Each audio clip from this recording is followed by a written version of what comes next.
그래요. 오늘부터요 마태복음 4장 본문을 좀 보면서 이제 한 해가 벌써 11월이에요. 예, 벌써 11월이에요.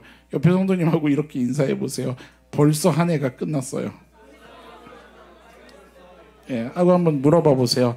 성장하셨어요? 예, 이렇게 물어보세요. 다시 복음 앞에 오셨어요?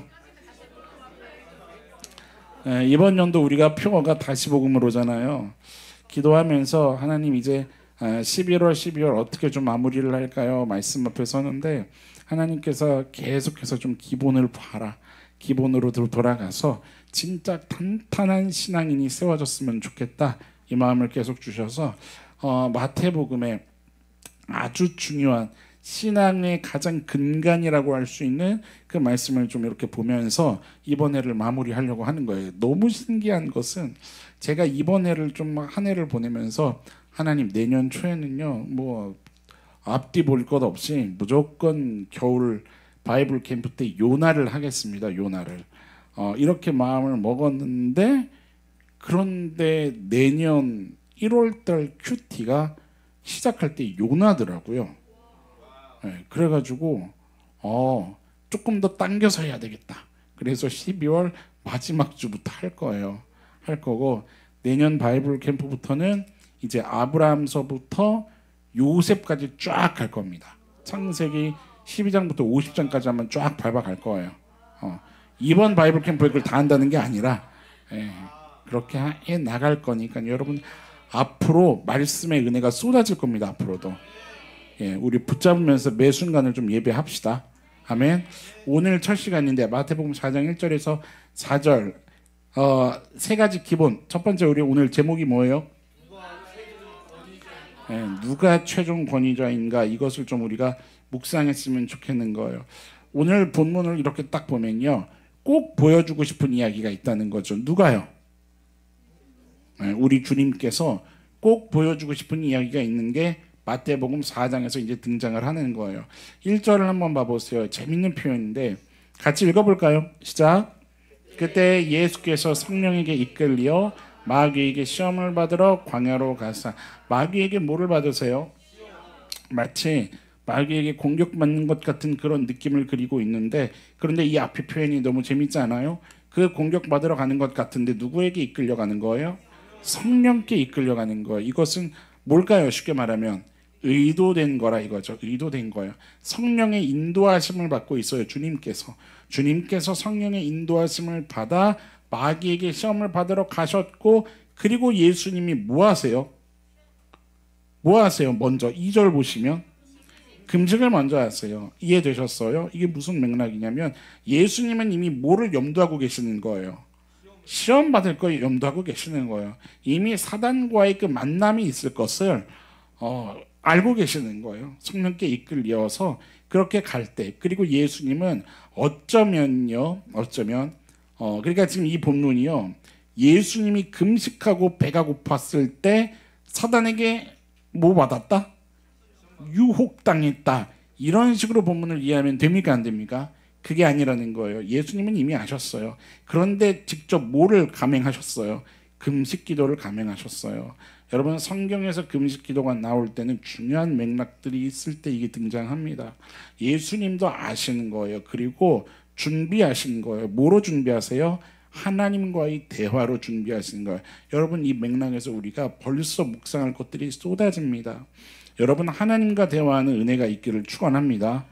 여러분들 삶을 살아가시면서요 수많은 사람들을 만나고 또 상황 속에서 이것은 어떻게 해야 될까 저것은 어떻게 해야 될까 또 이 상황 속에 나는 누구를 찾아가야 할까 누구에게 좀 부탁을 해봐야 할까 수만 가지 우리 인생에는 선택지들이 있다고요. 그런데 제일 먼저 해야 될 것이 무엇입니까? 내 아버지와 함께 대화하는 겁니다. 내 주 하나님과 내 만왕의 왕 앞에 무릎 꿇어서 그분의 마음을 구하는 것이 우리의 삶의 첫 번째가 되기를 간절히 소망합니다. 우리 주님께서 먼저 그것을 하셨던 거죠. 여러분 기도했더니 시험 받은 거예요? 아니라고요. 그런 식으로 이 말씀을 보면 안 된다는 거죠. 배고플 때를 노린 그 시험이 아니에요. 이것은요 다른 식으로 얘기하면 예수님이 이제 앞으로 펼쳐가실 구체적인 그 공생에 있어서 반드시 필요한 과정이라는 거예요. 뭐냐면 무언가 대표적인 것들을 이제 주님께서 드러낼 거라는 거죠. 대표성이에요. 제가 말씀 전하면서 자주 표현하는 얘기가 있죠. 대표성이에요. 이 본문이 담고 있는 대표성이 있다 이 말이에요. 뭐냐? 옆 성도님에게 좀 얘기합시다. 인간이요, 문제를 경험하죠. 왠 줄 아세요? 사랑의 눈으로 물어보세요. 사랑의 눈으로. 왠 줄 아세요? 말씀을 딱 봤더니요, 이 마태복음 4장에서는요 그 대표적인 대표성을 드러내더라 이거예요. 오늘 다룰 게 이제 뭐냐면 그 첫 번째인데, 권위에 대한 문제입니다. 권위에 대한 문제요. 뭐냐면 우리식으로 표현하면 먹고 사는 것에 대한 문제예요. 그런데 이것을 예수님은 권위와 결부시켜서 생명의 근원이 오직 하나님께 있음을 너는 인정할 수 있겠느냐? 이것을 이제 우리에게 이야기하면서 나오시는 거죠. 권위에 대한 얘기를 오늘 다룰 거예요. 주제만 얘기하자면 다음 주에는요 기준에 대한 이야기를 할 거고요. 이 기준은 이제 믿음에 관한 얘기입니다. 믿음이요. 신앙생활에 있어서 너무나도 중요한 요소 이 믿음이요. 예수 그리스도가 내 믿음의 기준이 되느냐, 아니면 내가 무엇을 기준 삼고 있느냐. 마지막 세 번째는요 가치에 대한 얘기를 할 거예요. 여러분들 우리 맥통독 식구들은 아마 지금 딱 아마 연결이 될 거라고 제가 생각을 합니다. 창세기 앞부분을 쫙 창조시대 보면은 이 얘기가 다 다뤄지죠. 권위에 대한 이야기, 기준에 대한 이야기, 가치에 대한 이야기. 이 이야기들이 창조시대 때 보면 다 어떻게 돼버려요? 다 옮겨가 버리잖아요. 꺾여 버리잖아요. 마태복음에서 신약을 시작하는 마태복음, 특히나 공생애를 본격적으로 시작하는 것에 있어서 예수님께서 이 권위와 기준과 가치에 대해서 이것을 이야기하려고 하는 예수님의 의도를 우리가 분명히 묵상해야 된다는 거예요. 이 대표성. 그래야 옆 성도님에게 좀 얘기합시다. 신앙생활 똑바로 할 수 있습니다. 건강하게 할 수 있습니다. 믿으십니까? 여러분들 이것을 우리 마음에 좀 묵상하면서 오늘부터 이 말씀에 실험을 했으면 좋겠는 거예요. 짧았어요. 1절부터 4절까지였는데 오늘 본문을 읽으면서 여러분 성경을 좀 깊게 읽는다 하면 두 가지가 장면이 연상이 실은 돼야 돼요. 연상되는 장면이 있으셨어요? 자, 첫 번째 장면이 뭐냐면 1절이 어떻게 시작해요? 그때라고 시작을 합니다. 마태복음에서는요 그때라는 표현을 다른 복음서보다 유독 많이 써요. 엄청나게 많이 써요. 그런데 이 1절에서 얘기하는 그때가 뭐를 가리키냐, 아주 중요한 표현인데 방금 전에 제가 창조시대 이야기했었죠. 여러분 첫 번째 죄가 무엇으로부터 시작이 됐습니까? 누구로부터 시작이 되었어요? 아담으로부터 시작이 되었어요. 그 아담, 말씀 찾아봅시다. 고린도전서 15장 45절 말씀을 봅시다. 45절 같이 한번 읽어볼까요? 찾으셨으면 아멘. 큰 목소리로 한번 읽어봅시다. 시작. 기록된 바 첫사람 아담은 생명이 되었다함과 같이 마지막 아담은 살려주는 영이 되었나니. 첫사람 누구요? 아담. 그리고 마지막 뭐라고 표현하고 있어요? 이 마지막 아담이 누굴까요? 예수 그리스도를 얘기하는 거죠. 첫사람 아담과, 그러니까 죄의 시작이 된 그 아담과 이 죄를 어떻게 하냐면 해결할 마지막 아담이라고 지금 표현이 되는 거예요. 양쪽으로 이렇게 표현이 되는 거예요. 그러니까 오늘 본문은 지금 뭐가 딱 연상이 되는 거냐면 그때라고 했을 때 이것은 뭐냐면 첫사람 아담으로부터 뭐가 시작되냐, 하나님의 권위가 꺾였다는 것을, 이제 그러나 그것으로 가만히 있으면 안 된다는 것을 예수님께서 이제 본격적으로 시작하려고 하는 거죠. 바로 예수님의 공생의 시작에 있어서 그때에, 예수님이 공생애를 시작하려고 하는 그때에, 그리고 또 이 그때는 뭐라고도 얘기할 수 있는 거냐, 죄로 인류가 꺾였을 그때에, 그리고 또 이 그때는 어떤 의미도 담고 있는 거냐, 그 꺾인 인류를 하나님이 포기하지 않는 그때에 다양하게 이게 해석이 될 수 있는 거예요. 그래서 무엇을 얘기하고 싶으냐, 여러분 혹시 제가 여러 달 전에 말씀을 나누다가 그런 비유를 좀 한번 했었던 적이 있어요. 기억이 나실지 모르겠는데, 집에요 아빠가 퇴근하고 들어왔는데 엄마가 계속 째려봐요. 그리고 들어왔는데 인사도 안 하고 막 무슨 강아지 보듯이 보고 빨리 들어가서 양말 벗고 닦아요. 막 잔소리만 계속하고 애 앞에서 계속 무시하고 이래요. 그러면 이 아이가 아빠를 어떻게 대할까요? 그대로 흘러가는 거예요. 그대로 흘러가는 거예요. 그것이 질서예요. 아빠의 권위가 제대로 쓰려면 누가 이거를 돌려놔야 할까요? 아빠가 스스로 해야 할까요? 이것은 엄마밖에 방법이 없는 겁니다. 그 방법밖에 없는 거예요. 이 가정에서는. 무슨 말인지 이해되세요?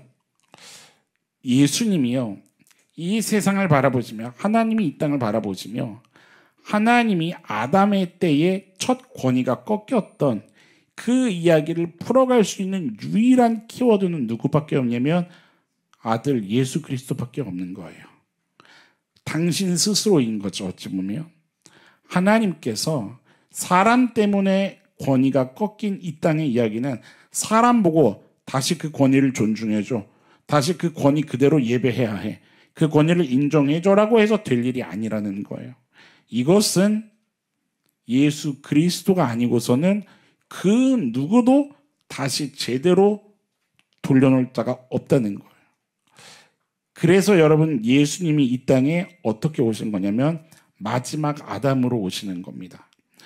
첫사람 아담은요, 살아있는 존재, 그러니까 생명이 되었다라는 이 얘기는 뭐냐면 누가 아니면 생명이 없는 거냐면 마지막 아담이 아니면 생명이 없는 거예요. 하나님으로부터 공급받는 그 숨이 아니고서는 생명이 될 수 없는 거예요. 그렇기 때문에 누가 오셔야 되냐? 살려주는 영, 마지막 아담이 올 수밖에 없었던 거예요. 첫사람 아담은요, 불완전한 존재입니다. 어떻게 보면 하나님의 권위를 이 땅에 실추시킨 그 첫 죄의 산물이 되는 거예요. 그러나 마지막 아담은 어떻게 되냐면 그렇게 끝나면 안 된다는 거예요. 그런 얘기로 끝나면 안 된다는 거예요. 뭐냐면 와서 다시 이 첫 번째 틀어졌던 얘기를 돌려놓아야 그 다음부터 하나님이 하실 일들에 대한 얘기를 볼 수 있다 이거예요. 여러분, 우리는 예수 그리스도로 말미암아 구원의 문이 열려 있음을 볼 수 있게 된 복된 존재가 된 줄 믿으시기 바랍니다. 예수님의 그 십자가가 없었다면 우리에게는 여전히 아담의 한계에 갇힌, 죽음의 한계에 갇힌 그 인생을 살다가 가는 거죠. 그런데 그걸로 끝내지 않으셨다는 거예요. 예수 그리스도께서 오셨다는 거예요. 1절이 얘기하는 그때라고 하는 것은 이런 의미를 담고 있었던 거죠. 그러니까 다시 얘기하면 어떤 장면이 떠오를 수밖에 없어야 되는 거냐? 뭐예요? 선악과 사건이에요. 선악과 사건. 아담 때에 있었던 그 선악과 사건. 그런데 이제 또 봅시다. 두 번째, 어떤 장면이 떠올라야 되냐면 오늘 본문의 4절 말씀 봐보세요. 벼랑간 예수님께서 뭐라고 얘기하시냐면 사람이 뭐로 사는 게 아니에요? 떡으로 사는 게 아니에요. 뭐로 살아야 돼요? 하나님의 입으로부터 나오는 모든 말씀으로 사는 거라는 거예요. 여러분, 이게 어디 말씀에 등장하는지 혹시 아세요? 신명기 8장 3절이죠. 그렇죠? 신명기 8장 3절을 예수님께서 그대로 인용하신 거예요. 여러분, 신명기가 어떤 말씀이에요? 맥통덕 성도님들이 대답을 해보십시오. 네, 벼랑간. 네.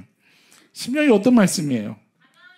가나안 입성하기 전에 들은 말씀이에요. 어디서 들은 말씀이에요? 그 모압 평지에서 모세의 설교를 다시 한번 들었던 그 말씀 아니에요? 뭐냐면 가나안 땅을 들어가기 직전에 들었다는 것은 우리에게 있어서는 어떤 의미가 될 수 있는 거냐? 여러분, 가나안은 영적 뭐라 그러죠? 가나안은 우리의 영적 본향, 저 하늘나라, 그죠? 뭐냐면 구원받은 성도가 어디에 이르기까지? 하늘에 이르기까지, 그 새하늘과 새 땅에 이르기까지 반드시 취해야 되는 태도와 마인드, 그것을 지금 예수님이 얘기하시는 거예요. 그 방향성을 다시 한번 뭐 하시는 거냐면 따라합시다. 상기시키신다. 다시 상기시키는 거예요. 그래야만 하는 거거든요. 하나님의 합한 백성으로서 살아가는 그것을 우리가 알고 있어야 되는 거거든요. 그 얘기를 하시는 거예요. 첫 번째 시험에서 예수님이 하시려고 했었던 것이 뭐냐? 바로 땅바닥에 실추된 그 하나님의 권위를 찾는 거였습니다. 여러분, 선악과를 먼저 생각할 때 하나씩 좀 볼 건데, 선악과를 생각할 때 여러분, 선악과는 뭐예요? 먹으면 안 돼요. 먹으면 안 돼요. 먹으면 죄가 생겨요. 제가 예상한 답에서 다 비껴나가는 계속. 먹으면 죄가 있고 안 먹으면 죄가 없고 식으로 이해할 나무예요? 그게 아니죠. 선악과는 어떤 나무예요? 이것은 금령의 나무예요. 금령의 나무. 금지시킨 거. 뭐를 금지시킨 거예요? 다 먹어도 되는데 그것만큼은 안 된다. 왜요? 그것을 인정하는 것이 뭔데요? 그렇죠. 간단하게 얘기하면 그것을 인정하는 것이 곧 하나님이라는 존재를 인정하는 행위가 되는 거거든요. 여러분, 이 선악과라는 것은요, 그래, 내가 사람을 만들었는데 사람이라는 존재가 한번 하자가 있는 존재인지 없는지 한번 점검을 해보자. 선악과를 한번 만들어 볼까? 뿅 만들어서 어디 내가 명령한 것을 지키나 안 지키나 볼까? 이런 식으로 접근하면 된다고요? 예, 선악과 말씀은 그 말씀이 아니라는 거예요. 여러분, 선악과는요, 생각할 때 딱 하나를 생각해야 됩니다. 내가 창조주라는 거예요. 하나님만이 창조주라는 거예요. 다른 말로 할게요. 선과 악을 결정할 수 있는 유일한 뭐가 되는 거예요? 기준이자 최종 권위자가 되는 거예요. 누가요? 하나님만이 오직 그것에 대한 유일한 권위자가 된다는 거예요. 선악과라는 것은요, 최고 주권자가 누구인지를 기억하라 하기 위해서 만들었던 거라는 거예요. 기준이 누구냐는 거죠. 여러분, 선악과는요, 무슨 선과 악이 공존하는 그런 나무가 아니에요. 먹어서 악이 생기고 안 먹었으면 계속 선이 있고 무슨 악은 없어지고 이런 것이 아니었다는 거예요. 선과 악이라는 것은요, 오직 그것에 대해 구별은 누가 하세요? 하나님이 하세요. 극단적으로 좀 우리 식으로 이야기하면요, 박문건 집사님은 악인이에요. 그러면 뭐예요, 평생? 악인인 거예요. 이해되세요? 극단적으로 이해하자면요. 저는 이런 식으로도 상상을 하거든요. 그러니까 이해하기 위해서. 그제 LG가 우승을 했죠. 한국 시리즈. 야구 좋아하시는 성도님들은 우리 다니엘이가 한화 편인데 안타깝게 준우승을 했어요. 타자가 공을 땅 쳤어요. 저 담장으로 넘어간 게 아니라 옆에 라인으로 넘어갔어요. 그걸 뭐라 그러죠? 이 정도 규칙 아시죠? 파울 했는데 심판이 뭐라고 해요? 홈런! 그럼 뭐예요? 그러면 홈런인 거예요. 물론 요즘 시대에 그거를 가만두고 보지 않겠지만 전쟁이 일어나겠죠. 전쟁이. 무슨 얘기하려는 건지 이해되세요? 저는 한국 야구와 미국 야구의 약간의 차이를 좀 느끼겠더라고요. 요즘에 그 공을 던지면 ABS라 그래가지고 스트라이크인지 볼인지 그 센서에 딱 걸려요.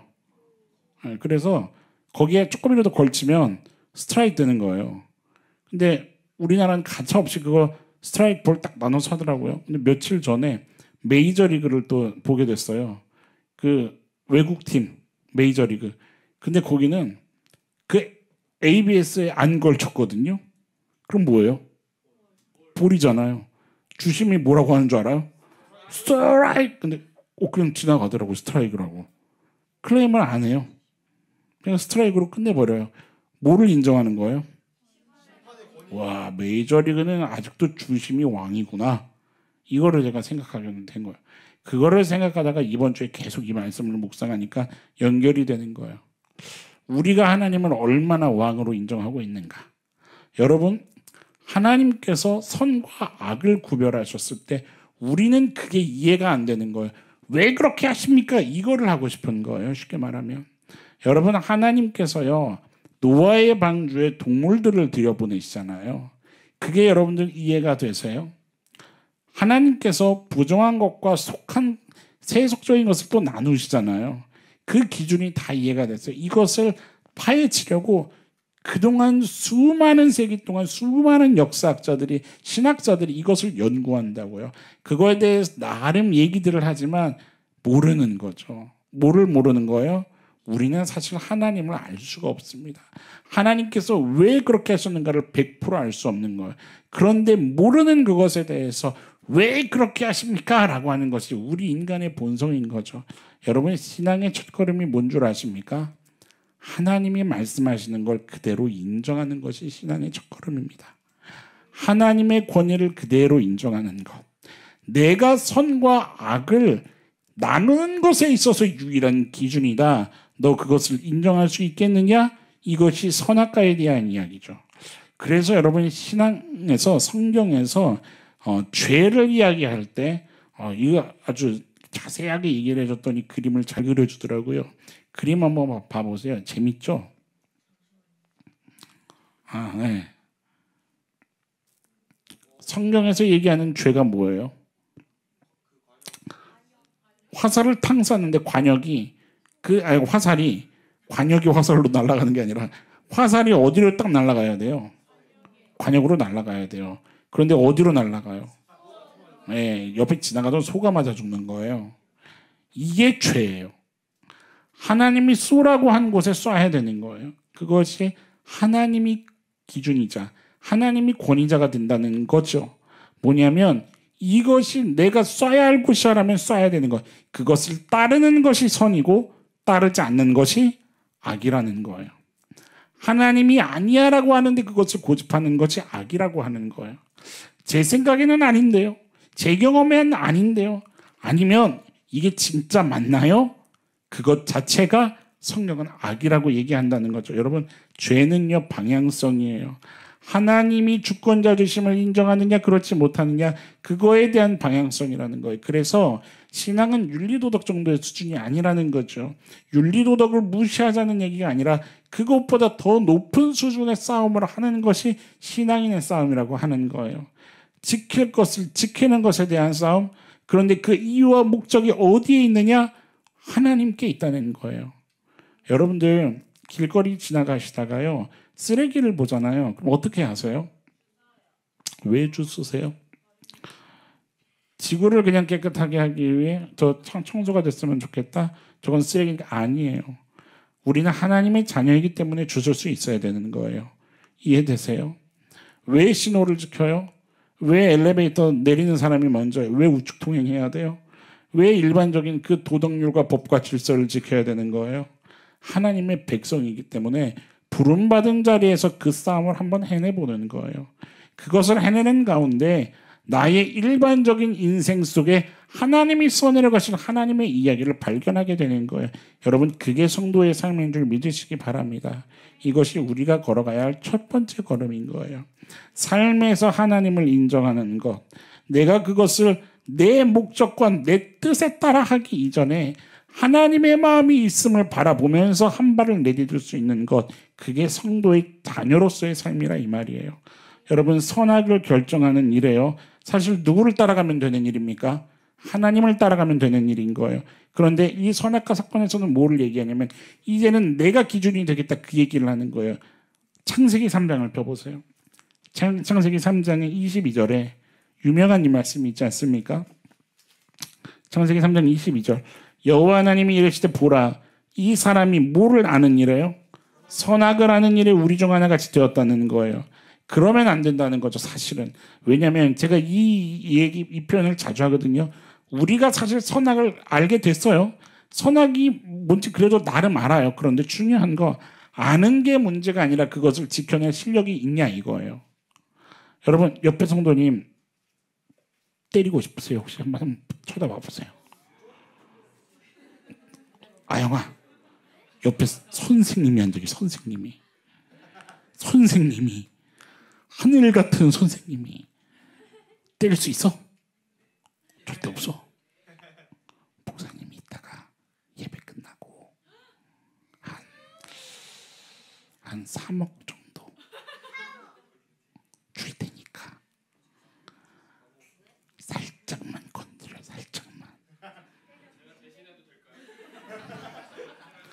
그쵸? 저 뒤에 저런 소리가 나오는 거죠. 제가 대신하겠습니다. 무슨 말인지 이해되세요? 아는데 그것을 지켜낼 실력이 인간에게는 없는 거예요. 그러니까 그 상태로 영생하면 돼요, 안 돼요? 안 되는 거죠. 사사기 17장을 펴보세요. 사사기 17장 6절에 보면 너무 유명한 말씀이 있죠. 사사기 17장 6절. 지금 시대에도 그대로 뚫고 있는 이 말씀 같이 읽어봅시다. 시작. 그때에는 이스라엘에 왕이 없었으므로 사람마다 자기 소견에 옳은 대로 행하였다는 거예요. 하나님이 원하신 대로가 아니야. 하나님이 보시기에 옳은 대로가 아니라 내 눈으로 봤을 때 옳은 대로, 내 감각이, 내 판단이, 내 경험이 느끼는 것에 옳은 대로, 내 논리와 내 이성, 이 땅에서 추앙받고 있는 그 무언가가 이게 맞아라고 하는 것을 따르려고 하는 그것이 있다는 거예요. 여러분, 죄라는 것은요, 성경에서 말하는 죄라는 것은 사람이 주권자가 되는 거예요. 내가 주권자가 되는 거예요. 내가 기준이 되는 거예요. 나를 얘기하는 거예요. 기가 막히게도 성경은 내내 무엇을 얘기하냐면 그래서 나를 따르려거든 자기를 부인하라는 거예요. 나를 따르려거든 자기를 부인하고 자기 십자가를 지라는 거예요. 여러분, 나의 죽음이라는 것은 신앙생활에 있어서 대단히 중요한 부분입니다. 오늘 이 예배를 통해서 여러분들에게 예수 그리스도 안에서 다시 한번 선포합니다. 여러분, 하나님 안에서 아직 내가 온전히 죽어지지 않은 것이 있다면 주님, 내가 주님과 함께 다시 죽고 주님께서 다시 부활시키시는, 하나님께서 새롭게 빚으시는 그 하나님의 영광에 제가 참여하기를 원한다고 여러분 주님 앞에 무릎 꿇고 기도해야 하는 줄로 믿습니다. 여러분, 그 갈망이 없으면 안 되는 거죠.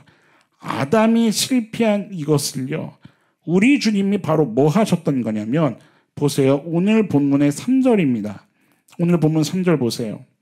시험하는 자가 예수께 나와 이르되 네가 만일 뭐거든?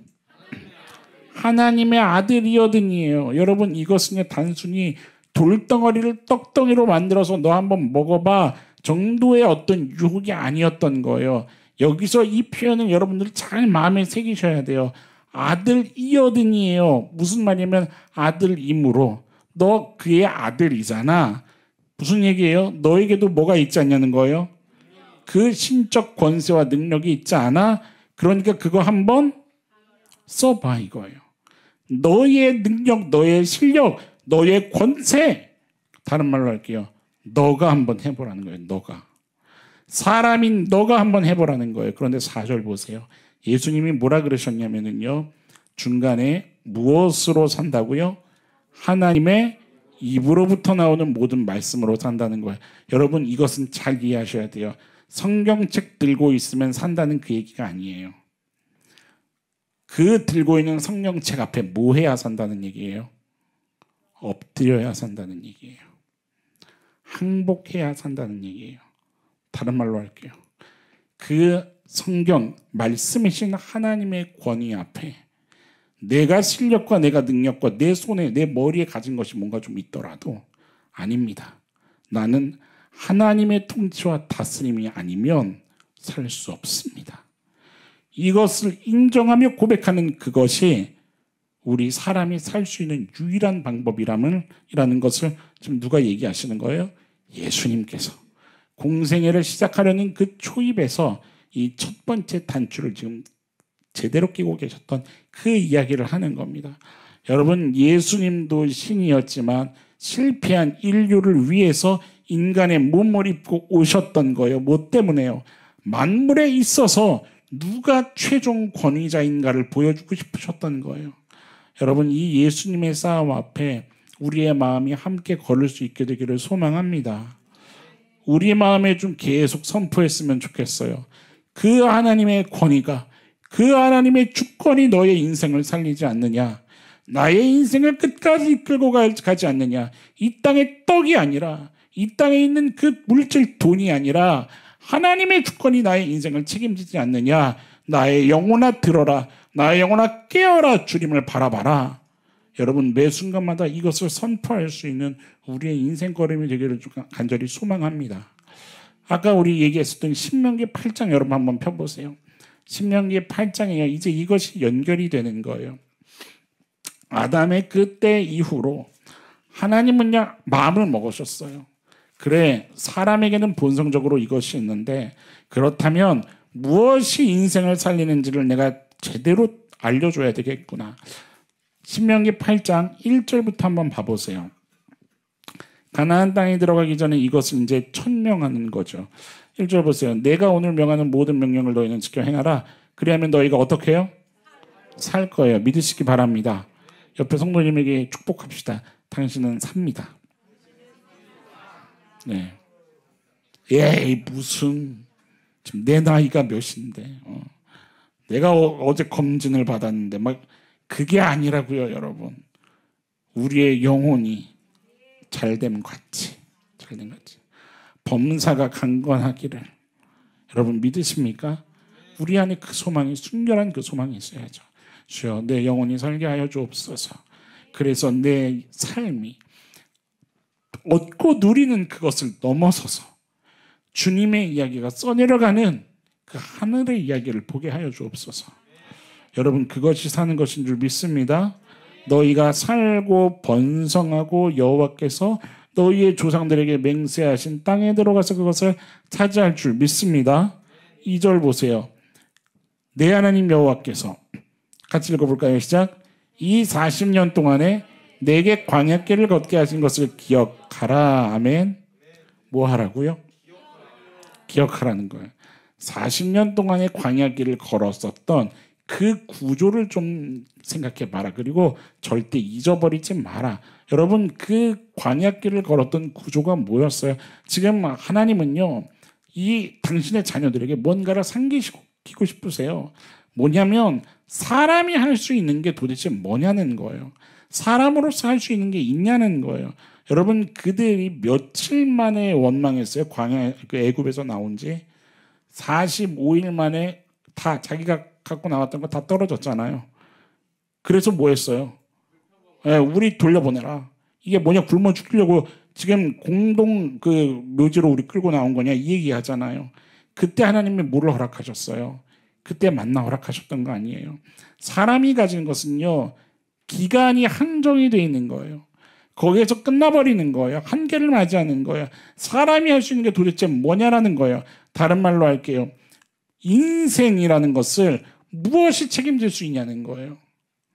여러분, 오직 하나님의 그 은혜와 긍휼이 인생을 책임질 수 있다는 것을 믿으십니까? 오늘 이 예배를 통해서 여러분들이 이것에 대한 고민이 진중하게 시작되는 은혜가 있기를 축원합니다. 그리고 이 믿음을 고백하고 있다면 여러분들 주께서 원하시는 담대한 길로 담대하게 걸어 나가시기를 축원합니다. 만약 이것이 확실하지 않다고 한다면 주님, 나를 도와주십시오. 내 인생에서 가장 중요한, 가장 시급한 이 문제가 주님 안에서 해결되기를 원한다고. 여러분들, 내가 먹는 것을 중단해서라도 진짜 하나님 앞에서 이것에 대해서 몸부림치면서 싸워야 되지 않겠습니까? 어떤 것이 진짜 중요한 겁니까? 만약 협박이 아니라 오늘 주님이 다시 오신다고 하면 여러분들 그 주님 앞에 어떻게 서 있을 자신 있으십니까? 구원이 내 자신과 내 확신으로 간다는 그 얘기를 하는 게 아닙니다. 하나님이 그 구원의 길을 열어놓으셨죠. 그 구원의 문을 어떤 자녀로 들어갈 거냐, 이것에 대한 얘기를 하는 겁니다. 주께서 맡기신 이 땅에서의 삶을, 주를 알아가고 주를 배워가고 주를 자라가는 것에 대해서 내게 맡기신 그 마음에 대해 어떤 반응을 하며 살았는가, 그 책임에 대해서 물으시는 그 주님의 눈물 앞에 나는 어떤 고백을 할 수 있느냐, 이것에 대한 얘기를 하는 겁니다. 여러분, 진짜 주님 앞에 무릎 꿇을 수 있는 참된 신앙인으로 행복한 삶을 제대로 걸어갈 수 있기를 간절히 소망합니다. 주님이 원하시거든요. 보세요. 3절이 그 얘기를 하는 거예요. 너를 낮추시며 너를 줄이게 하시며 또 너를 알지 못하면 네 조상들도 알지 못하던 만나를 네게 먹이신 것은요, 무엇으로 산다고요? 여호와 입에서 나오는 모든 말씀으로 사는 것을 너에게 알게 하고 싶었던 내 마음이 있었던 거다. 떡으로 살다가는 죽음이 끝이니까. 떡에는 한계가 있으니까. 너가 끝까지 살았으면 하는 그 간절한 내 마음이 전제되어 있었던 거다. 그런데 너는 어쩔 수 없이 나를 대적하려 하고 내 앞에 버팅기려 하고 고집 부리려는 인간의 그 본성이 있기 때문에 너의 입장에서는 너를 낮추는 것처럼 느끼겠지만, 너를 줄이게 하는 것처럼 느끼겠지만, 그래서 너가 왜 꼭 이런 식으로 하십니까? 라고 얘기하고 싶겠지만, 아니다. 너가 죄가 있는 땅에서 살다 보니 나를 그렇게 오해할 수밖에 없는 거다. 나는 너를 사랑한다. 여러분, 이 하나님의 고백에 여러분들의 마음이 따뜻해지고 돌아서고 단단해졌던 것들이 녹아지는 은혜가 있기를 간절히 소망합니다. 구하십시오. 주님, 제가 유순한 마음이 되어서, 무슨 뜻이라 했습니까? 주의 말씀 앞에 순종할 수 있는, 나를 드릴 수 있는 뜻이라 했죠. 주님, 내가 주의 말씀 앞에 나를 드릴 수 있는 마음 되게 하여 주셔서 주께서 내게 사랑을 얘기하실 때 오해하지 않고 사랑을 받는 복된 인생 되게 하여 주옵소서. 여러분들, 이 기도가 우리의 인생 속에 계속해서 흘러갈 수 있기를 소망합니다. 잊어버리면 안 되는 것이요, 여러분, 만나라는 게 왜 내려졌다고요? 이 땅에 만나가 뭐 때문에 내려졌었습니까? 출애굽기 16장 보세요. 출애굽기 16장은요 분명하게 성경이 얘기하고 있는 게 하나가 있어요.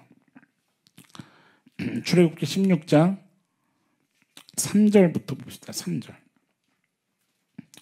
이스라엘 백성들이 무슨 얘기를 하냐면, 찾으셨으면 아멘.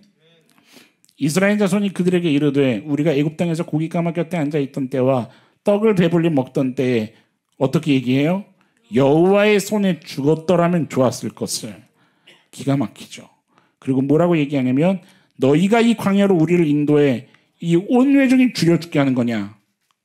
그래서 하나님이 뭐라고 얘기하세요? 4절, 이게 중요하죠. 그때 여호와께서 모세에게 이르시되 내가 너희를 위하여 어떻게 하세요? 하늘에서 양식을 비같이 내리리니.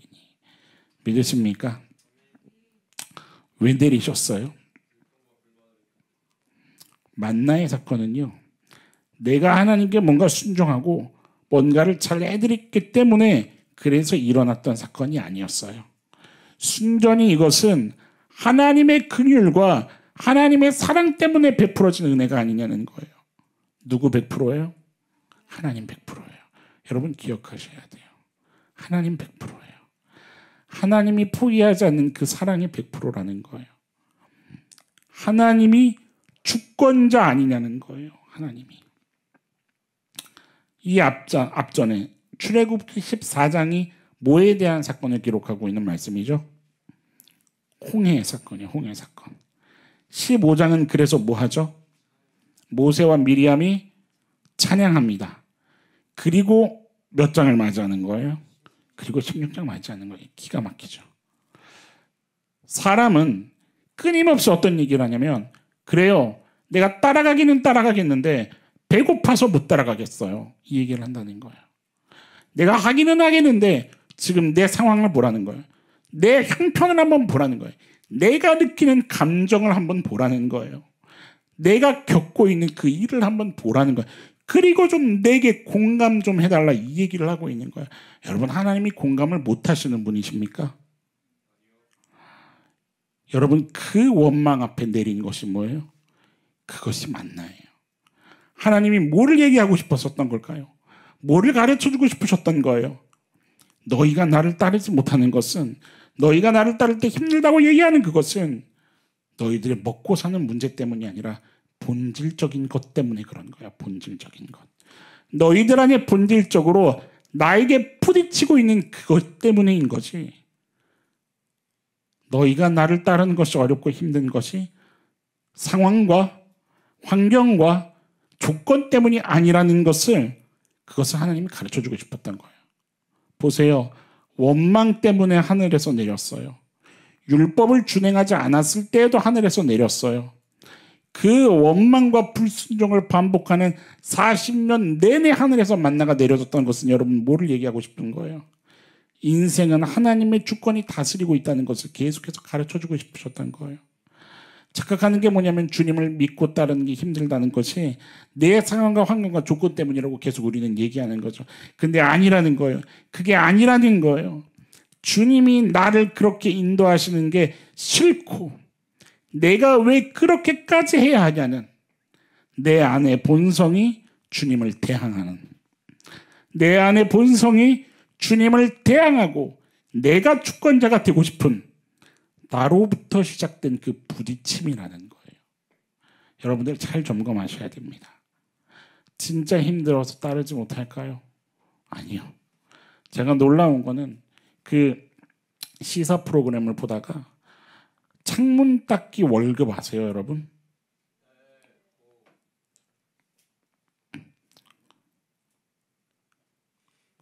창문 닦는 일 뭔지 아시죠? 밖에서 그 건물 외벽에서 그 끈 하나 몸에다가 걸고 그 네모난 그 안에 들어가가지고 그리고 막 몇십 층이 때로 외국은 보니까 100층이 넘는 그걸 사람이 닦아요. 찾아보니까 우리나라 뭐 예능에서도 그거 닦는 거 뭐 이렇게 도전하더라고요. 근데 그걸 해요. 왜 해요? 그거밖에 없다는 생각이 저는 들었던 거예요. 만약에 그거 하는데 월급이 10만 원이면 할까요? 막 사명이 불타올라서 나는 모든 이 세상의 모든 창문을 깨끗하게 빛나게 하고 말리라. 그걸까요? 우리 본성은요, 뭐에 눈이 뒤집히냐면 돈에 눈이 뒤집혀요. 유일하게 성경이 인정하는 신 하나, 인정하는 게 신이라는 그 의미가 아니지만 만몬이 만몬, 물질이라는 것, 하나님과 마치 대등한 것 같은, 사람은 다 거기에 넘어 쓰러져 버리는 거예요. 내가 왜 하나님을 따라야 되냐는 거예요. 내가 왜 그 시간에 예배를 하고 있어야 되냐는 거예요. 어차피 느껴지지도 않는 하나님, 어차피 모르겠는 하나님, 차라리 내가 그 인생의 시간에 내가 더 돈을 한 푼을 벌면 더 벌겠지. 그걸로 우리는 참소를 당하고 있는 중이에요. 너무나도 소중하고 귀한 너나들이 교회 모든 성도님들에게 주님의 이름으로 권면합니다. 하나님의 말씀이 세상에 가장 가치 있음을, 그것이 가장 귀한 것임을 주여 내게 보여주옵소서. 그것을 구하며 먼저 무릎 꿇기를 시도하고 도전할 수 있는 주의 자녀들이 될 수 있기를 간절히 소망합니다. 주님 내게 가르쳐 주옵소서. 내게 가르쳐 주옵소서. 내 안에 이 딱딱한 것이 다 부셔지게 하여 주옵소서. 제가요 예비 사역자들에게 또 후배들에게 며칠 전에도 전화가 왔어요. 전화가 와서 뭘 물어보고 이렇게 대화를 하다가 꼭 해주는 얘기가 하나가 있어요. 목사님, 설교 준비가 막 어떻고 저쩌고 막 이렇게 돼가고 있고 막 이런데 좀 도와주세요. 뭐 그래 어쩌고 저쩌고 어떠냐? 아 뭐 이렇게 하라네요. 아 근데 너무 어렵고 힘들고 막 제가 꼭 하는 얘기가 뭐냐면 사역 이전에 순종이 먼저라고요. 순종이 먼저예요. 왠지 아세요? 설교 이전에 순종이 먼저고 내가 뭐를 했다 하고 있다 이거 이야기하기 이전에 순종이 먼저인 거예요. 권위주의는 잘못된 거지만 왜요 여러분? 권위는 중요한 거거든요. 그 안에서 절대 놓치지 말아야 할 중요한 예수 그리스도의 마음을 배워갈 수 있기 때문에 여러분 예수님의 사역이라는 것이 뭐였습니까? 하나님 아버지 앞에 먼저 기도하고 그리고 죽음의 길로 걸어가라고 얘기하셨던 그 하나님의 말씀에 순종하고 자기를 내어놓고 따라가는 길이 사역이었어요. 이해되십니까? 순종이 사역인 거예요. 순종이. 하나님의 권위를 인정할 수 있고 하나님의 권위 앞에 무릎 꿇을 수 있고 그 권위를 갈망할 수 있고 그 하나님의 권위 앞에 기꺼이 나를 내어드리기를 결단하는 것, 그것이 신앙입니다. 여러분, 우리가 제일 먼저 회복해야 될 것이 여러분 뭔 줄 아십니까? 하나님의 통치 앞에 기꺼이 나를 내어드리는 겁니다. 그거 말고는 사실 없습니다. 이게 되지 않았는데 나 신앙의 길을 이만큼 걸었다? 아니요. 여러분, 그것을 걸었다라고 제가 동의해 드리고 싶지 않습니다. 저도 그 싸움을 하고 있습니다. 하나님이 얘기하시면 알겠습니다. 이해할 수 없지만 성령님께서 두드리시면 알겠습니다. 순종하는 싸움이요. 지난주 중에 다른 교회의 어떤 어르신을 만나서 같이 식사하면서 얘기를 나누다가 어떤 얘기를 들었어요. 근데 그 얘기는 그런 의도로 얘기하신 건 아니겠지만 막 저를 높여주시는 얘기예요. 근데 그 얘기를 들으면서 동시에 하나님께서 주시는 두드리시는 마음이 있었습니다. 우리 목사님 이렇게 되실 것 같습니다. 그려봐요. 그림을 그려봐요. 그런데 우리 하나님이시라면 지금까지 이끌어오신 그 모든 것을 보았을 때 능히 하고도 남으실 분이라는 믿음이 있는 거예요. 그런데 순간 제 마음에 두드리시는 마음은, 신홍아, 그 제안이 들어왔을 때 거절하거라, 그런 마음을 주시는 거예요. 제가 순간 하나님께 뭐라고 기도했냐면 왜요? 벌써 느낌이 쎄하죠? 그 순간 바로 깨달았습니다. 그렇지, 나도 사람이구나. 그치, 내가 사람이지. 나도 어느 순간 성령님이 두드려 주시지 않고 깨닫게 하지 않으면 내 마음이 다른 곳으로 향할 수도 있지. 순간 1초 만에 그 정신이 돌아오면서 등에서 땀이 쫙 나는 거예요.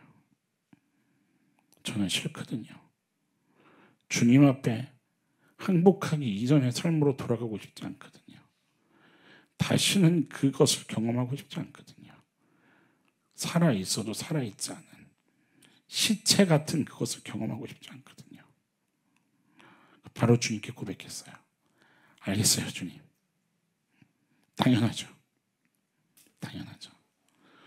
이유는 알지 못하겠지만 주님이 말씀하셨으니까 무조건 오케이입니다. 오케이, 주님. 그리고 마음이 신났어요. 여러분, 성령님이 여러분들 마음을 두드리시는 것을 듣고 계십니까? 저한테 질문하더라고요. 뭐부터 해야 합니까? 하나님 앞에서 알겠는데 태도와 마인드 뭐부터 해야 됩니까? 뭐부터 해야 되기는요, 순종부터 하는 은혜가 있기를 축원합니다. 지금 이 시간도 하나님은 말씀으로 여러분들 마음 두드리시는 중이십니다. 예배당을 나가서도 모든 순간 성령님은 여러분들 마음을 크고 작게 계속해서 두드리십니다. 그때마다 그 자리에서 무릎 꿇는 결단이 있기를 간절히 축원합니다. 그게 시작입니다. 그거부터 시작입니다. 하나님의 권위를 인정하는 싸움, 내게 말씀 주신 그분이 하나님이심을 믿는 싸움, 하나님의 섭리와 하나님의 통치 안에, 그 하나님의 우주적인 그 시간 안에 나의 인생이라는 그 점을 찍어가며 하나님의 이야기를, 하늘의 이야기를 여전히 써내려가고 계신다는 그 믿음을 잃지 않는 것, 그것은 오늘 나의 순종을 통해서 증명되는 겁니다. 여러분, 그 권위를 사랑하는 성도의 걸음을 끝까지 걸을 수 있기를 간절히 축원합니다. 아는 사람이 동성애 문제로 고민을 하고 있다는 그것 때문에 저한테 묻는 거예요. 오래전에. 목사님, 그 사람이요, 도대체 처음부터 그러진 않았을 거 아니에요. 그치, 그랬겠지. 근데 어쩌다가 그렇게 그 갈등하고 고민하는 상황까지 이르게 됐을까요? 도대체 뭐를 놓친 걸까요? 제가 뭐라고 대답했을까요? 여러분 같으면 어떤 대답을 해주겠습니까? 저는요, 그렇게 얘기할 수밖에 없었어요. 뭐를 놓치긴? 하나님을 놓친 거지. 그것이 동성애든 이성에 대한 문제든 돈에 대한 것은, 물질에 대한 것은, 취직에 대한 문제든 내 미래에 대한 거든 자녀에 대한 거든 내 가정에 대한 거든 어떤 것에 대한 문제든 하나님을 놓치면 다 타락이지. 하나님을 놓치고 하나님의 권위를 바라보지 못하고 그리고 내가 기준이 되어서 내가 걸어간다면 그게 타락의 걸음인 거지. 여러분, 내가 생각하는 것을 붙잡아야 살 수 있다고 생각하는 거 아니라고요. 여러분, 오늘 이 예배를 통해서, 이 기회를 통해서 주님 앞에 진짜 내려놓아야 할 것을 내려놓는 결단이 있기를 축원합니다. 여러분, 이스라엘 백성들이 40년 동안 의복이 헤어지지 않고 발이 부르트지 않았던 것은 하나님이 주권자 되셨기 때문인 거지, 그의 주권과 긍휼과 은혜와 그 사랑이 그들을 날마다 입히고 먹였던 것 때문인 거지, 내 것을 주장하고 내 계획, 내가 가진 거, 그것으로 내 삶을 책임질 수 있다 아니라는 겁니다. 성경은 그 얘기를 아니라고 하는 겁니다. 40년 내내 아니라고 했고 66권 모든 역사에 그것이 아니라고 소리를 지르고 있습니다. 여러분, 하나님의 주권만이 우리들의 인생을 붙잡고 계시는 것을 온 삶을 다해 경험하는 은혜가 있기를 간절히 축원합니다. 지금 사단이 말하는 게 그거예요. 네가 아들이니까, 네가 능력이니까. 여러분 다 하나님의 자녀들이시죠? 그러면 우리에게도 당연히 뭐가 있을까요? 그 자녀된 권세와 능력이 사실 있습니다. 근데 사단이 교묘하게 그렇게 얘기하는 거예요. 바로 너에게 그 힘이 있으니까 네가 한번 해봐. 여러분, 우리는 은혜를 주셔도 은혜 한 자락 지키지 못하는 게 우리임을 하나님 앞에 겸손하게 인정하는 그런 신앙의 걸음이 되기를 간절히 소망합니다. 아니라고요. 여러분, 주님이 능력이 없어서 안 하셨습니까? 5,000명을 먹이셨던 거 기억하세요? 우병이요? 주님이 뭐 하셨습니까? 죽은 사람도 살려내셨습니다. 주님이 뭐를 하셨습니까? 물이 포도주 되게 하셨습니다. 주님에게 불가능이 어디 있습니까? 그런데 아니라는 거예요. 주님조차도 뭐를 먼저 하셨습니까? 그 하나님 앞에 사람이 살아가는 것은 너의 머리와 너의 힘과 이 땅에 떡과 돈과 재물이 있는 것이 아니라 하나님 앞에 무릎 꿇는 것, 거기로부터 오는 거야 라고 얘기하셨던 예수님의 몸부림침을 우리는 기억해야 됩니다. 출애굽기 16장 7절에 이 말씀 구절 하나만 보고 우리 좀 같이 찬양하도록 하겠습니다. 출애굽기 16장 7절은요, 너무나도 기가 막힌 말씀 한 구절을 우리에게 소개하고 있는데 이렇게 선포하십니다. 아침에는 너희가 뭐를 보리니에요? 여호와의 영광을 보리니. 왜요? 이유가 뭔가요? 이는 여호와께서 너희가 자기를 향하여 뭐를 들으셨기 때문입니까? 원망함을 들으셨기 때문에. 제가 하나님 앞에 항복하고 나서 이 말씀 구절을 그 이후로 묵상하는데 이거는 계속 눈물이 나게 하는 말씀인 거예요. 나를 향해 원망하는데 당신은 무슨 싸움을 하시냐면 그 자녀가 계속해서 하나님의 영광을 보게 하는 싸움을 하시는 거예요. 여러분, 이게 말이 됩니까? 지금 여기서 얘기하는 이 아침의 영광은 뭐를 가리켜서 얘기하는 건지 알고 계세요? 아침의 영광? 아침의 주스 아니에요. 아침의 영광, 이게 뭐예요? 만나요, 만나. 아침에 눈 떠서 텐트에서 나왔는데 장정 60만 이상이, 그럼 토탈 몇 명일까요? 어떤 것을 상상하든 그 이상일 거예요. 장정 60만이 넘는 맘대로 먹을 수 있는 엄청난 만나, 먹어도 끊어지지 않는 만나. 여러분들, 이 문 밖에 열고 나가는데 이 앞에 끊이지 않는 랍스타가, 버터구이 랍스타가, 그럼 어떨 것 같으세요? 징그럽겠죠. 하나님의 영광, 그것을 보고 왜 하나님의 영광이라 하냐면 하나님이 우리를 포기하지 않는구나요. 내가 이렇게 하나님 앞에서 못되게 행동하는데도 그는 나를 살리시는구나. 내가 이렇게 본질적으로 그를 대적하는데도 그는 나를 포기하지 않는구나. 그는 나를 여전히 사랑하고 있구나. 기다려주는구나. 나를 이끌어 가시려고 작정하셨구나.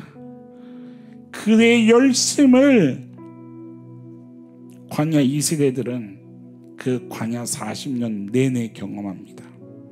이해되세요? 여러분, 이 하나님의 긍휼이 뭡니까? 이스라엘 백성이 잘했기 때문에 주셨던 긍휼입니까? 아니요, 하나님의 일반적인 긍휼이었다고요. 그의 권위에서부터 나온 하나님의 포기하지 않는 사랑이었다, 이 말이에요. 여러분, 오늘 이 말씀이 얘기하는 게 결론이 무엇입니까? 기억하라는 거예요. 내가 최종 권위자다. 내 권위가, 내 은혜와 긍휼이 너희를 살리고 있다. 포기하지 않겠다. 그러면 여러분, 우리는 어떻게 해야 됩니까? 몸부림쳐야죠. 살아가는 것이 이 세상이라 할지라도 모든 것의 주관자가 나의 하나님 되심을 믿는다고 한다면 외쳐야 된다, 이 말입니다. 인생이 주께 있습니다. 주님, 내 손에 있지 않습니다. 세상이 나에게 들이대는 그 돈과 떡에 있지 않습니다. 주님, 내가 주님 안에서 살아가기를 원합니다. 나를 가르쳐 주시고 나를 깨우쳐 주옵소서. 나를 깨닫게 하여 주시고 나를 일으켜 세워 주옵소서. 여러분, 이 고백이 우리에게 있어야 되는 줄로 믿습니다. 한동안 청년하다가 누군가 저한테 그렇게 묻더라고요. 목사님, 알겠는데요, 그렇게 살다가 죽습니다. 세상이 얼마나 힘든데요, 제가 얼마나 힘든데 그 얘기를 하는 거예요. 근데 같이 손잡고 울면서 그렇게 얘기했습니다. 우리 죽자. 그렇게 살다가 죽자. 만약에 그렇게 살다가 죽는 게 끝이더라도 그것이 성도의 명예인 줄 믿자. 하나님의 자녀로서 살다가 죽는 거라고 한다면 그것만큼 명예가 어디 있냐. 여러분, 이 고백이 어떤 의미인지 마음에 새겨질 수 있겠습니까? 주님, 내가 순수한 그 복음의 첫걸음을 회복케 하여 주옵소서. 어떤 것도 필요하지 않다고, 다른 것 구하지 않다고, 오직 주의 은혜면 된다고 고백했던 그때 나의 그 믿음 다시 회복할 수 있게 하여 주옵소서. 여러분, 정말 주님 앞에 엎드려서 다른 것 구하지 않고 진짜 주님의 은혜만을 구하는 우리들의 신앙의 걸음이 될 수 있게 간절히 소망합니다. 이제 다음 주가 2주년인데 여러분, 하나님께서 허락하신 이 걸음 동안에 우리가 생각할 것은 저는 딱 하나라고 생각합니다. 주께서 책임지셨다입니다. 그리고 주의 은혜가 끝까지 책임지고 이끌어 가실 거다라는 것입니다. 여러분, 이 영적 흐름 안에 계십니까? 함께 좀 이 찬양을 고백하시면서, 이 찬양도 제가 학부 때 너무나도 좋아했었던 찬양인데 너무 하고 싶었던 게 있어요. 이 찬양을 하면 너무 하고 싶은 게 있어요. 제가 예배자 학교를 공부하면서 배웠던 게, 실제로 하나님 앞에서 찬양을 했었던 사람들은 무릎 사이에 머리를 집어넣고 찬양을 했다. 그게 항복, 엎드림의 의미거든요. 근데 학부생들이 하나님 앞에 엎드려서 의자에서 내려와서 두 손 높이 들고 하나님 찬양하는 거예요. 제가 지금 이렇게 얘기를 했다고 해서 여러분 다 그 행위를 하라는 얘기는 아닙니다. 두드리시는 대로 하시기 바랍니다. 근데 저는 이 찬양을 하면 할 때마다 너무 하나님 앞에 엎드리고 싶은 거예요. 주님, 저 하나님 앞에 완전히 가르침 받기를 원합니다. 저는 아무것도 아닙니다. 고백합니다. 주님만 이곳에서 통치하시고 다스려 주십시오. 지금 저를 데려간다 하셔도 할렐루야 하고 주님께 달려가기를 원합니다. 여러분, 진짜 주님만 사랑하십니까? 주님이면 되십니까, 여러분? 저는 우리 너나들이 교회 안에서 같이, 지금 우리가 같이 신앙의 걸음을 걷는 우리 식구들이라고 한다면 저는 이 순결한 신앙을 모두가 좀 다 할 수 있었으면 좋겠습니다. 정말 하나님이면 됩니다. 아까도 예배 시작할 때 찬양 인도자가 여러분 자리에서 일어나셔서 하실 수만 있다면 자리에서 일어나셔서 이런 멘트 했었죠. 성령님이 두드리시는 대로 여러분들이 능동적으로 예배하시고 찬양하시고 헌신하시고 그렇게 신앙의 여정을 좀 걸어가십시오. 주님의 이름으로 권면합니다. 주님께서 마음 주시는 대로 다 하십시오. 그것이 하나님의 권위를 인정하는 겁니다. 우리 이 시간에 이 찬양의 고백 좀 한없이 주님 앞에 드리고 같이 기도하며 나아가시지 않겠습니까? 같이 좀 찬양합시다.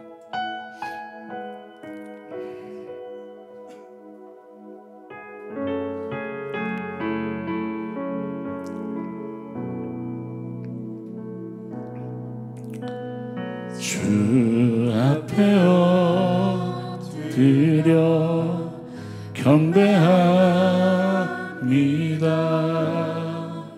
오직 주께 주 경배합니다. 다른 신 아닌 오직 주께 주 앞에 엎드려 경배합니다.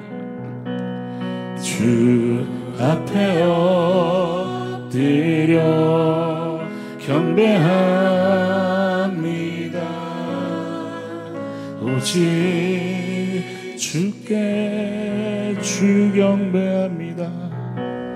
주 경배합니다.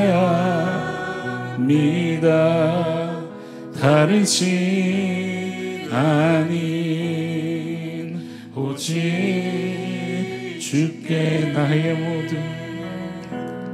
나의 모든 우상들 나의 보좌 모두 다 내려놓고 주 앞에 엎드려 주 앞에 엎드려 경배합니다.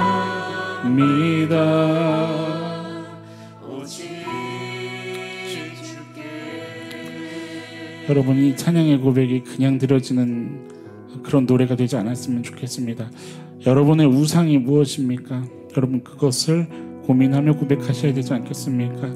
이 시간에 이 고백대로 주님을 높여드리기를 원한다면 주님 내 삶에 나도 모르게 생각했던 우상이 무엇인지요?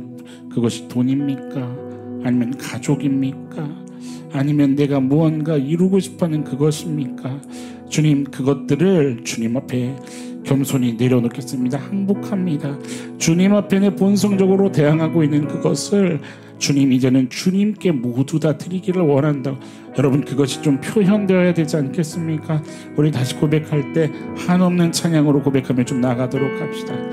주 앞에 엎드려 경배합니다. 주 앞에 엎드려 경배합니다. 오직 주께 주 경배합니다. 주 경배합니다. 다른 신 아닌 오직 주 앞에 엎드려 주 앞에 엎드려 오직 주님 앞에만 나아가기를 원합니다. 주님 연약한 나를 붙잡아 주옵소서. 네가 아니 오직 주께 나의 모든 우상을 나의 보좌 모두 다 내려놓고 나의 모든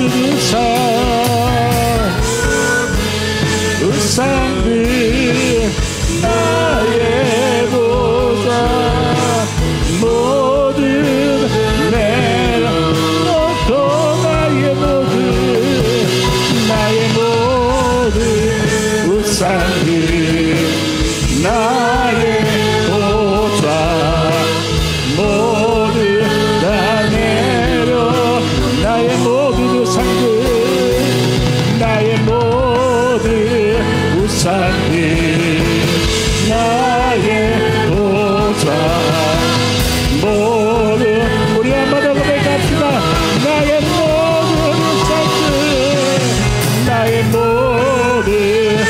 산들이 나의 보좌 모두 내려놓고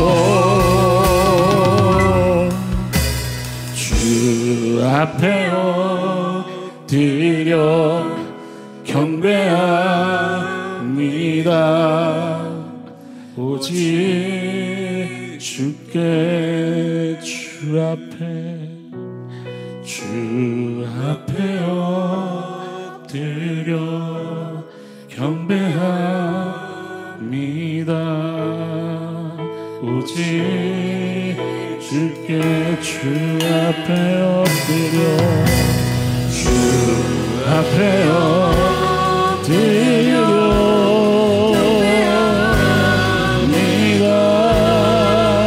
오직 주 앞에 엎드려 주 앞에 주님만 예배하기를 원합니다. 주님만 따라가기를 원합니다. 주님만 사랑합니다. 다 함께 기도하며 나갑시다. 기도합시다. 주님 알았어. 주님 도와주옵소서. 주님 사랑하는 하나님 감사합니다. 오늘도 생명의 말씀 앞에 주님 앞에 고백드리며 나아갈 수 있게 하시니 하나님 그 은혜에 감사를 드립니다. 주님 도와주십시오.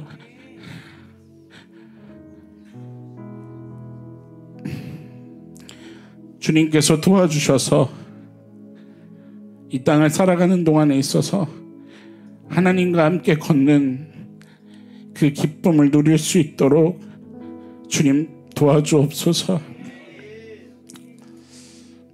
어떤 많은 결단과 고백을 드리기보다 그저 주님과 함께 하고 싶다고, 주님의 기다리심과 주님의 그 용납하심을 내가 더 알기를 원한다고, 정말 그 사랑으로 살아가기를 원한다고, 너무나도 힘든 이 세상의 그 여정 동안에 내가 주님으로 인해 힘을 얻기를 원한다고, 그래서 끝날까지 주님 다시 오실 때까지 정말 그 주님의 권세 얻은 그 자녀로서 하나님 그 명예를 잃고 싶지 않다고, 주님 그것을 소망하는 우리의 걸음이 되게 하여 주옵소서. 하나님 왜 이렇게도 우리들의 마음에는 자꾸만 하나님을 향한 원망과 그 불평이, 하나님 그 딱딱한 마음이 많은지요. 주님 주님의 그 사랑으로 이 시간도 우리를 좀 품어 안아 주셔서 눈 녹듯 녹아내릴 수 있도록 주님 붙잡아 주시옵소서. 주님을 향한 모든 오해와 우리 인생을 향해 이해하지 못했던 것들이 말씀 안에서 보이는, 그래서 주님께서 나를 향해 품으신 그 소망을 나 또한 믿음으로 바라볼 수 있는 그 자리에 이를 수 있도록 주님 도와주시옵소서. 오늘 함께 예배하는 모든 성도님들의 그 자리마다 주님 이른 비 늦은 비를 허락하여 주셔서 하나님의 이야기가 여전히 써내려져 가고 있음을 볼 수 있는 그러한 귀한 걸음 걸어갈 수 있도록 축복하여 주옵소서. 모든 행사를 여호와께 맡깁니다. 주님의 손으로 인도하여 주옵소서.